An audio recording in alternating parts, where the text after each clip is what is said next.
Masih di Pasar Sore Karangrandu, kali ini aku akan mencoba mencari jajanan tradisional lainnya.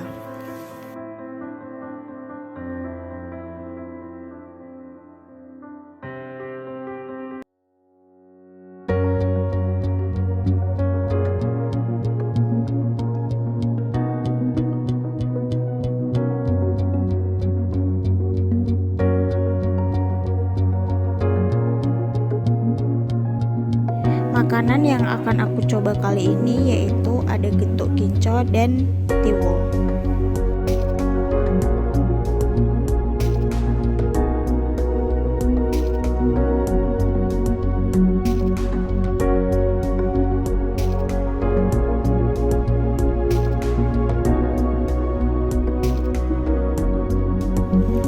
Getuk kinco yakni singkong yang ditumbuk halus. Sepertinya singkong diberi tambahan tepung tapioka sehingga agak kenyal dan mudah dipotong. Getuk dibungkus daun jati dan diberi tambahan serundeng kelapa dan gula merah sebagai penyedap getuk.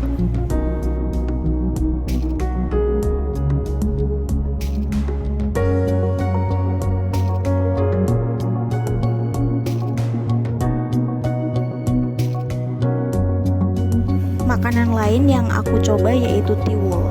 Tiwul adalah makanan pokok pengganti nasi beras yang dibuat dari ketela pohon atau singkong.